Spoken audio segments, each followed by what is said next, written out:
प्यारे विद्यार्थियों, आज एक बार पुनः महादेव गणित ज्ञान चैनल की इस कक्षा में आपका स्वागत है। आज हम कक्षा 9 के विद्यार्थियों के लिए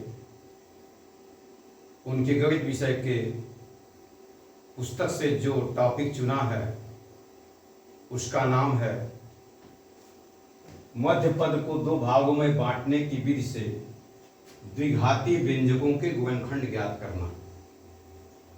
आज हम आपको इसी को समझाने वाले हैं कि अगर कोई द्विघाती त्रिपद व्यंजक है तो उसका गुणनखंड उसके मध्य पद को दो भागों में बांट करके किस प्रकार आप आसानी से ज्ञात कर सकते हैं, इसे हम बहुत अच्छे ढंग से आपको समझाने वाले हैं और आपको इससे बहुत ही अच्छा लाभ मिलने वाला है।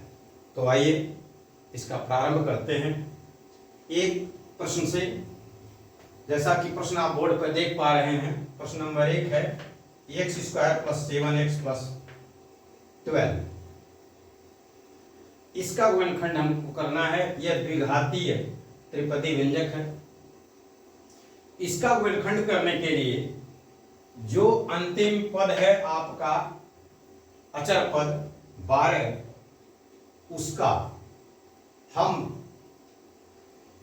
दो ऐसा गुणनखंड प्राप्त करते हैं कि गुणा करने पर वो 12 आए उनका गुणनफल, और चूंकि 12 के पहले प्लस चिन्ह है तो जोड़ने पर उन गुणनखंडों का जो योग होता है वो जोड़ने पे x के गुणांक के बराबर यानी 7 के बराबर आए।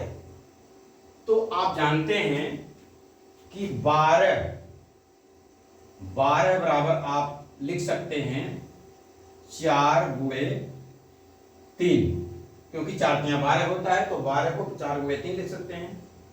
और 4 और 3 जोड़ने पर आपका 7 हो जाता है। 4 + 3 बराबर 7 हो जा रहा है, जो कि x का गुणांक है। तो ध्यान यह रखना पड़ता है कि जो तीसरा पद होता है अचर राशि, उसके ऐसे दो गुणनखंड हम प्राप्त करें कि उनका गुणनफल उसके बराबर आए और उनका जो योगफल है, मतलब इसके पहले अगर प्लस चिन्ह दिया है तो उनका योगफल x के गुणांक के बराबर आए, या अगर किसी प्रश्न में मान लीजिए यहां पर माइनस चिन्ह दे दिया जो अचर राशि उसके पहले, तो उन गुणनखंडों का अंतर x के गुणांक के बराबर आना चाहिए। लेकिन इस प्रश्न में क्या है कि 12 के पहले प्लस चिन्ह लगा हुआ है, तो 12 का ऐसा दो गुणनखंड आपको प्राप्त करना पड़ेगा कि जिनका गुणनफल 12 आए और उनका योगफल, जो कि 12 के पहले प्लस चिन्ह लगा तो उनका योगफल x के गुणांक यानी 7 के बराबर आए। तो 12 बराबर 4 × 7, आप 12 का दो गुणनखंड 4 × 7 लिख दिया, और 4 और 3 जोड़ने पर 7 भी हो रहा है। अतः अब आगे आप कैसे हल करेंगे इसको मैं आपको बता रहा हूं। तो आप लिखेंगे बराबर x² प्लस, अब 7 के जगह पर आप 4 + 3 लिखेंगे, 4 + 3 और इंटू x के जगह पर x जाएगा, अब प्लस 12 हो गया।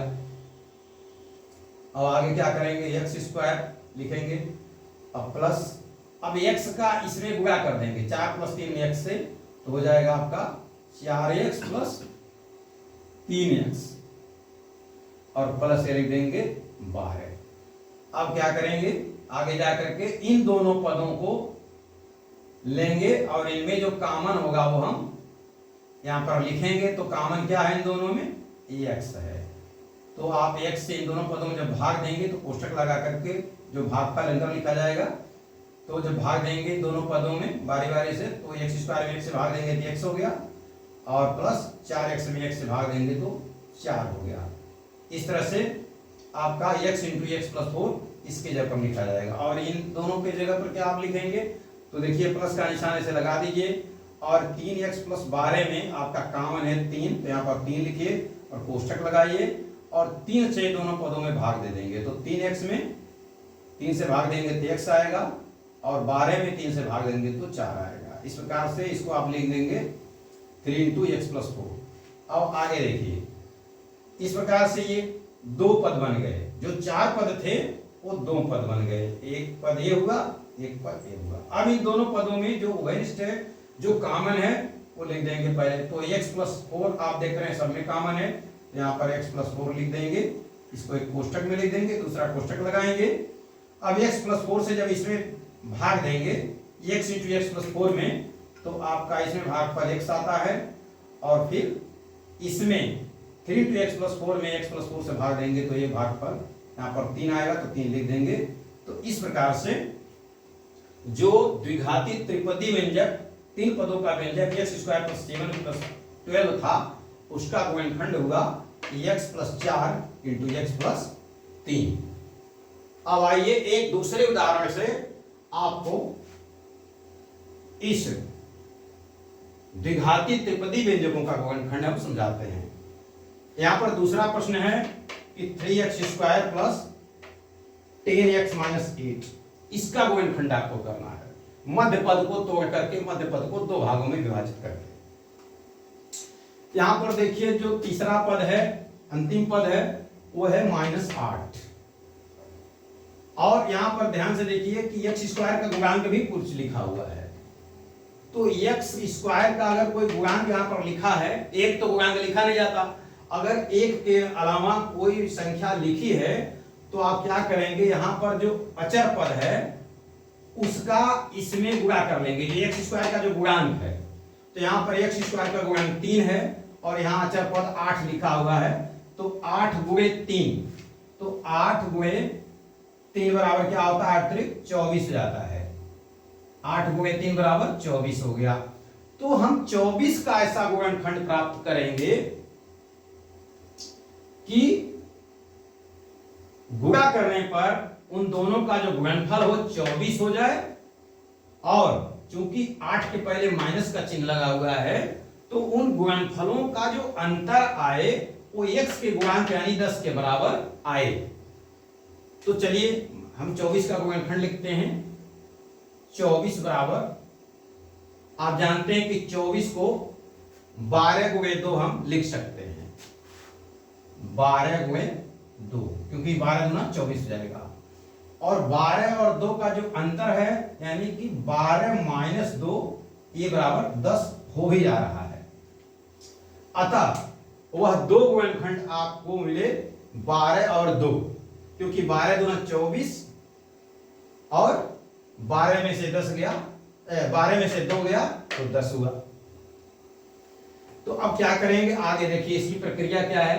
तो बराबर लिखेंगे आप 3x स्क्वायर और प्लस, अब 10 के जगह पर आप ले देंगे 12 माइनस 2, 12 माइनस 2 और इंटू ये x और माइनस ये 8। चलिए आगे बराबर हो जाएगा आपका 3x स्क्वायर। अब x का इसमें गुणा कर देंगे 12 माइनस 2 में, तो क्या आएगा, तो आएगा आपका 12x और माइनस 2 में x का गुणा होगा तो माइनस 2x और ये माइनस 8। फिर क्या होगा बराबर, अभी देखिए 4 पद बन गए। इन चारों पदों में क्या करेंगे, 2-2 पद लेकर के गुणनखंड आप करेंगे।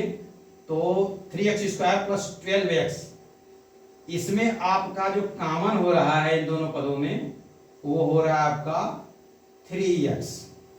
तो 3x से इन दोनों पदों को हम डिवाइड करके जो भागफल आएगा इस ब्रैकेट में लिखेंगे। तो 3x से 3x स्क्वायर को पहले डिवाइड करेंगे तो क्या आएगा, x आएगा, बचेगा उसे भागफल, उसको x लिख देंगे यहाँ पे, और प्लस 12x में 3x जब डिवाइड करेंगे तो 3 चौके 12 तो 4 आएगा यहाँ पे, x प्लस 4 हो जाएगा। अब इन दोनों में जो कॉमन है वो माइनस आपका 2 कॉमन है, तो -2 जब कॉमन लेंगे मतलब -2 से भाग देंगे इन दोनों पदों में, तो आपका आएगा x, और इसमें -2x में -2 से भाग देंगे तो x आएगा, और -8 में -2 से जब भाग देंगे तो आपका प्लस 4 हो जाएगा। इस प्रकार से आप देख रहे हैं कि ये 2 पदों में चेंज हो गया, एक पद ए हुआ, एक पद ए हुआ। अब इन दोनों पदों में कॉमन क्या है, तो आप देख पा रहे हैं जैसे कि तो दोनों में कॉमन है x+4, तो यहाँ पे x+4 एक ब्रैकेट में लिख देंगे, फिर दूसरा ब्रैकेट लगा देंगे। अब इस पद में इन दोनों में x+4 से जब आप डिवाइड कर रहे हैं तो x+4 तो एक क्वेश्चन में लिख देंगे, और x+4 से इसमें डिवाइड करेंगे, जो भागफल आएगा यहाँ लिखेंगे। तो 3x इंटू x+4 में x+4 से जब भाग देंगे तो आपका 3x आएगा, और -2 इंटू x+4 में जब x+4 से आप भाग देंगे तो आपका -2 आएगा। इस प्रकार से आपका गुणनखंड x+4 इंटू 3x - 2 प्राप्त हुआ। आशा करते हैं कि आपको हमारे समझाने का तरीका अच्छा आया होगा, और कृपया आप सब हमारे चैनल को सब्सक्राइब करना मत भूलिएगा और उसे लाइक भी कीजिएगा। बहुत बहुत धन्यवाद।